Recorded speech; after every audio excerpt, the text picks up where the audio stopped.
staff member who did the work to make it possible, from our finance team to department heads and everyone in between. I can tell you that completing this budget is an immense undertaking, especially in a year where I know there were a lot of difficult choices to be made. The Minneapolis City Charter grants the power of the purse to the council, and the budget process was designed to create collaboration between the executive and legislative branches, giving the mayor the opportunity to create a proposal while allowing the council ultimate authority to amend and adopt the budget. Now our work begins. The coming weeks and months will be spent thoroughly reviewing the budget and providing a transparent process in which the council will have the opportunity to learn more about the impacts to services, programs, and staff in this proposed budget. We will also spend a lot of time hearing directly from residents across the city about their needs and their thoughts on the proposal and working tirelessly to incorporate their very important feedback. After a preliminary review of the mayor's recommended budget, I want to start by saying that achieving a 7.8% levy increase instead of the projected 11.1% is important progress. And I was thrilled to see that these reductions did not include layoffs for frontline workers. I anticipate that the starting point for myself and my colleagues will be reviewing the $23 million worth of proposed cuts, some of which I know would mean gutting programs and services that are near and dear to the communities we represent and therefore a priority for this council. I want to highlight a few cuts that leave me concerned for residents who count on critical services. Despite what was stated in the budget address yesterday, many of the proposed cuts to services have a track record of delivering results. They are not untested pilot projects. They are not pet projects. This includes hundreds of thousands of dollars being cut in co-enforcement funding, which tackles wage theft and educates workers and is a critical part of the city's work in making sure compliance with our labor standards is being met. Fully gutting all base funding for the Ownership and Opportunity Fund, a program that has kept wealth in our communities and supported local entrepreneurs, leaving it unfunded but for year-to-year allocations. I'm alarmed to see reductions in mental health services and long-term disability coverage for our firefighters. They work one of the most dangerous jobs and can suffer lifelong injuries as a result of doing their job. Taking care of these workers is an obligation of the city, both for their well-being and for ensuring residents have first responders that are fully prepared to respond when they are needed. These are not untested pilots or pet projects. These are very real and very critical services. I understand that difficult decisions have to be made, but I anticipate the council's discussions with the administration will begin with these concerns. I'm looking forward to working with my colleagues to pass a people-centered budget that truly cares for our residents' needs without raising the projected levy, just as we did last year. Thank you so much. With that, I will hand it to my colleague, Councilmember Chowdhury. Thank you. My name is Councilmember Chowdhury. I represent the 12th Ward.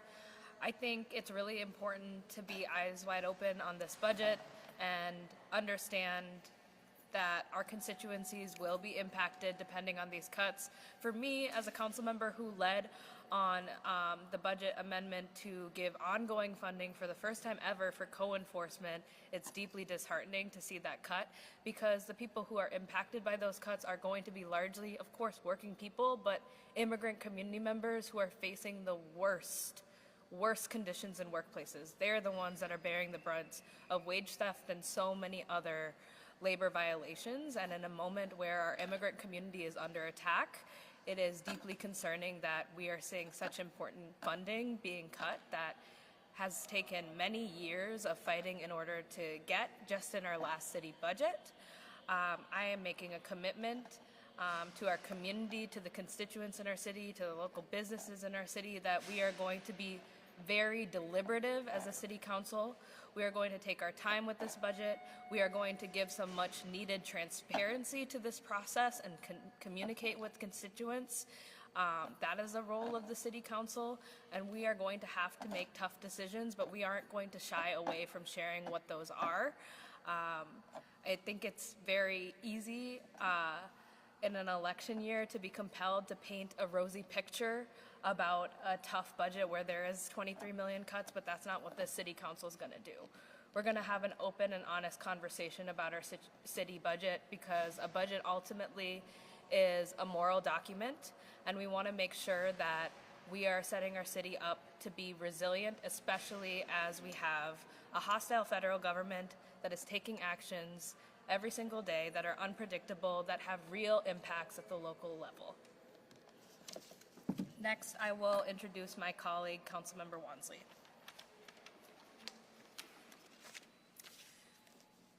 Good morning, everyone. I am Councilmember Robin Wansley, and I represent Ward 2 on the Minneapolis City Council.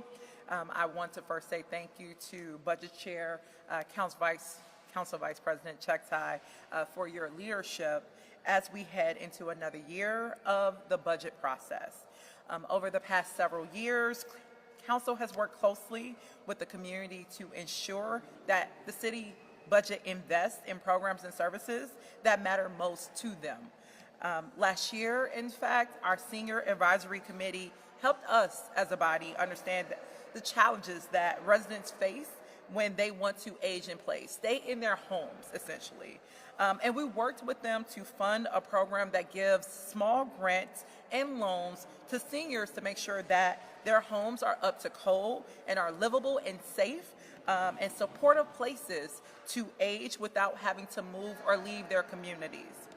Another example was our emergency housing vouchers program, which was also reflected in the $23 million worth of cuts that Mayor Frey proposed as of yesterday.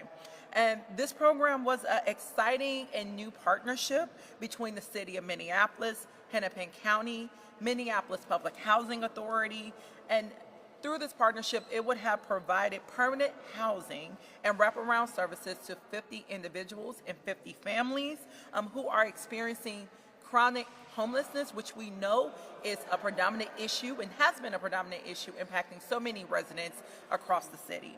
And this investment stemmed directly from the priorities that we hear, from the concerns that we hear from our residents who have wanted city leaders to partner with local government agencies to be responsive to our ongoing homelessness crisis and to have a effective solution that gets those residents into the housing that they need and connected to the services that they need to lead productive lives and to start a strong foundation for recovery.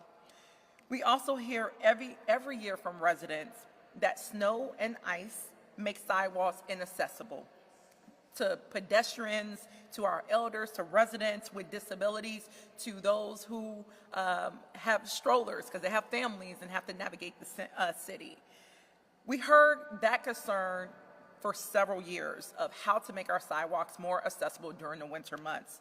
So Council worked with the administration to pilot 3 new programs that will plow our sidewalks and make them more accessible to our residents who don't have the means to get around with a car.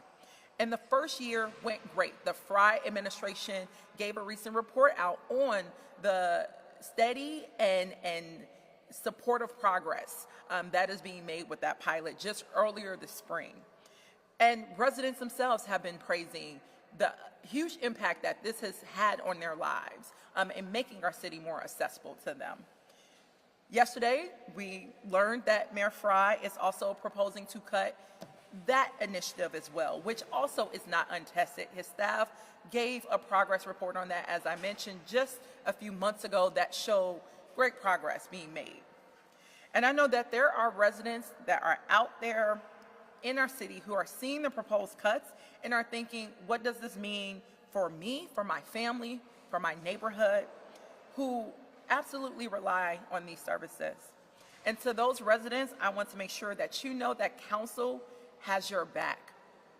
Council's job is to ensure that the final budget reflects the residents' priorities and their needs, and to meet residents' needs as we've done in the past, just with this most recent budget cycle, meeting those needs without having to increase financial burden upon them as well through the levy.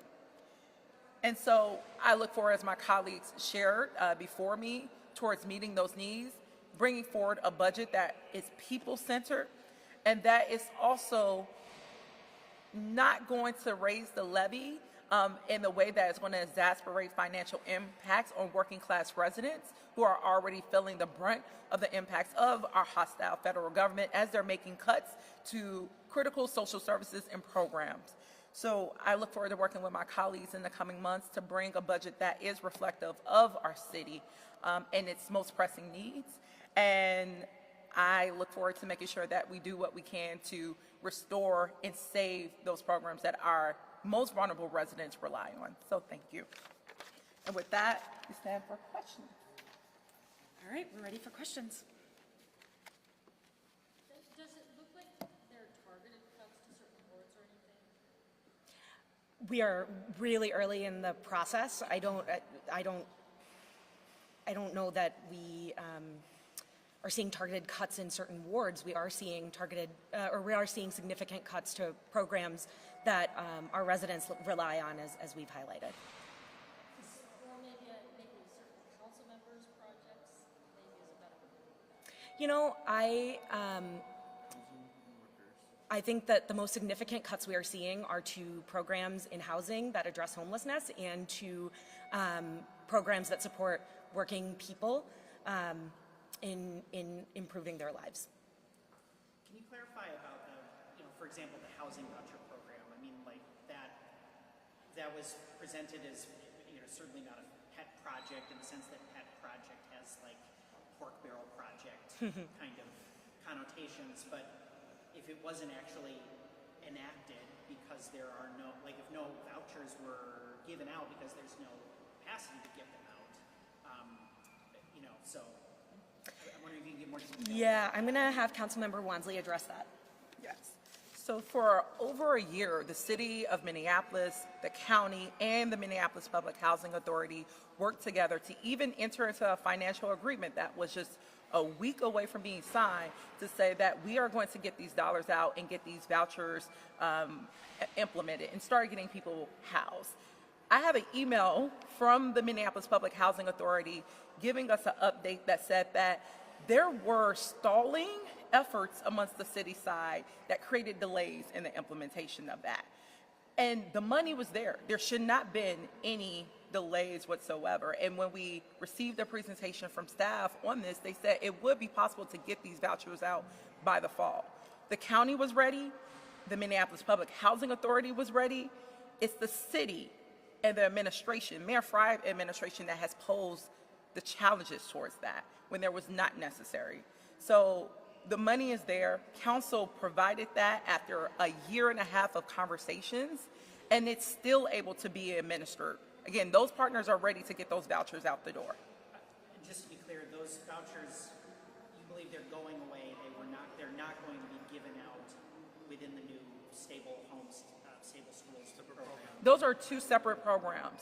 These are completely separate programs. Emergency housing vouchers has a different set of partners and a different goal, and Stable Homes, Stable Schools has a whole separate scope of focus, and there's no need to pit those two programs against each other. We can support both. Yes. And Kyle, as I told you yesterday, we talked about this, so I'll repeat it again. Two separate programs, Stable Homes, Stable Schools, supports our youth and our public schools, and the emergency housing vouchers is a completely separate program that we talked about yesterday, so I'm glad to repeat that again.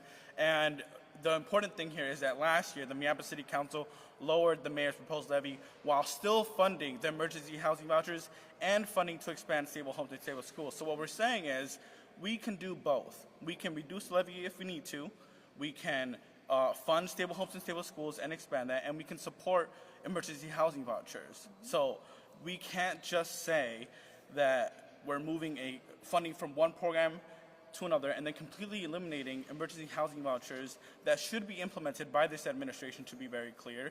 We need an executive that is going to actually implement ordinances, funding, and actions taken by the city council, because that is how things are supposed to happen in a functioning democracy in this country. So what do you make of the mayor, I guess, saying that the program, the Stable Homes, Stable Schools, is facing a budget shortfall? Is that correct still, and is that an issue you guys are looking at fixing? Yeah, so across the ecosystem that is built around supporting people who are experiencing any form of homelessness, whether it's the ecosystem that exists at the government level or one that exists among our partners in the nonprofit sector and service providers. Everybody is facing budget shortfalls, and every program is at risk. As my colleagues have said, this is not the time for us to be picking and choosing winners and losers. This is the time for us to be investing in programs that are meaningfully helping people stabilize their lives, move into permanent housing, and we believe that looks like both a fully funded Stable Homes, Stable Schools program along with a fully funded emergency housing vouchers program. And with looking for that budget proposal, do you see any other initiatives that you feel shouldn't be funded as much as they are? I think we are right now, our priority is looking through cuts and seeing where cuts are going to impact our residents and basic services that our residents are relying on. Are you supportive of a levy increase of 7.8%? Does that levy increase number meet your expectations, or are you going to be pushing for a different level? That is ultimately a decision for the Board of Estimate and Taxation to make, which will include significant conversations around the levy allocation for the Park Board. You may remember that was the subject of a lot of discussion last year. So I would hope that we can reach a maximum levy that funds our basic park services and our recommended budget. Do you think it's, put it another way, given what happened last year at the very end of the process where we got down to 6.89, is it possible that we could get lower than 7.8, or is that not responsible? All options are on the table. I mean, I think we, like last year, we're going to look at this budget and we're going to make sure to both reduce the impact of property taxes on residents to the furthest extent possible and ensure that our basic frontline services are fully funded. Are you seeing many cuts to the 70 budget amendments that you guys some passed at the end of the year? Are you seeing a lot of those cuts? A lot of the programs we talked about today, from emergency housing vouchers to co-enforcement funding to snow and ice removal to senior housing code abatement, stemmed from budget amendments led by the council. Those are programs that have seen significant cuts or have been fully eliminated. Who had the housing voucher? Councilmember Wansley. Are you on board with the cuts to MPD overtime? Can I get clarity Absolutely. on that? Or I guess just not renewing the double time? Yeah, I think that's important to lay out for the public record. The overtime, double overtime, was a letter of agreement that we entered into with the Minneapolis Police Federation that was set to expire in December of this year. And we're right now starting the process for renegotiations with the Police Federation for the police contract. The body is already having numerous meetings with the administration in preparation for the next police contract. That might be a priority that's discussed, but this idea that Mayor Fry proactively cut overtime is not actually factual. It was an LOA that was set to expire, and we need to be accurate in how we're presenting information like our police contracts and not inflating it. Do you agree with the notion that the mayor put forward that the MPD is bolstering its numbers, it's at a better place than it was before, and that's another reason why not to renew double overtime, because they have enough people to not do so? I can't speak to the part around recruitment numbers and how that relates to overtime. What we do know is for several years now, MPD has faced a budget increase when it's come to overtime. And that, of course, has impacts on our overall budget. And I think we're looking at, again, all the ways in which we can be fiscally responsible, look at areas where we can roll back and reduce spending or redirect that spending to other critical priorities. And that's why we're even looking at other solutions like we're passing off duty or looking at taking up off duty just next week, which has the ability to take up to $1.4 million off of taxpayers' shoulders right now that are currently subsidizing MPD side hustles. So that's another avenue where we're looking to save money while also regulating a very problematic part of our public safety system, in addition to concerns around, overtime and other aspects that's going to be considered in the police contract. Do you know if the police union was okay with eliminating the double time? So once again, the Police Federation, because this is part of the police contract, are fully aware that the letter of agreement is set to expire in December. Both parties had to come to the table and agree with it, and that's the contract that council passed. Do you guys have any concern about like the 5-year forecast? I'm sorry. Maybe this is a question for the budget chair, but like, are you at all concerned that we're pushing the pain out further, with these levy down? Obviously, you want to bring it down as low as you can, but are we just postponing some budget pain? Yeah, I see the question you're asking, Dina. It is, I think the piece of this that I'm most concerned with is the discrepancy in the 5-year levy projection, right? So when we adopted the budget last year, the levy projection for 2026 was 11.1%. Yesterday in the mayor's budget address, he talked about a levy projection at 13%. So I'm concerned actually about the discrepancy in the 5-year projection versus the reality of where those projections actually are. And I think that's something that we will continue to keep a close eye on and monitor and understand as we are investigating this budget in the coming months. I would add something to that. Go ahead. She said 11 point 11.1. Yeah. I would add, just like the broader context when we're looking at a 5-year projection, is that we're living in a very chaotic time. We are seeing significant cuts to federal housing programs, which is trickling down to these levy pressures for us as we're looking to support our community when it comes to housing, as we discussed with the housing voucher and stable homes, stable schools. But we're also running out of actual accurate data at the federal level. The president fired the BLS director and put in place somebody who wants to abolish the BLS. So how are we supposed to have accurate predictions when we're in a climate where both the federal government is pulling back on resources and pulling back on a commitment to transparency? And that's the thing we want to actually emphasize, is that our community can handle challenging circumstances. Every family in Minneapolis has had to navigate some of the most challenging times in their personal lives. They know that the city has the same decisions that it needs to make, and we need to be honest and transparent with them about those decisions. And I think that's what's missing here, especially in the rhetoric. And I think it's important to talk about, yesterday in the Public Health and Safety Committee, Councilmember Wansley and Council President Payne are leading the City Council and the city to recoup the cost of off-duty. I think when we're looking at these 5-year projections, the city needs to be more proactive about how we're going to recoup more costs in the city enterprise. The off-duty component is an important part as we look into the future of how we're going to be a responsible government.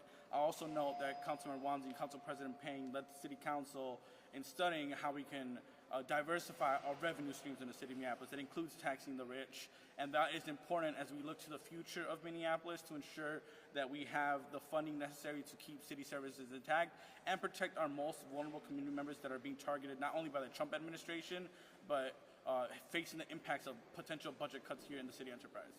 So the City Council has been really proactive in exploring different revenue streams. Awesome. With that, we'll take your last question.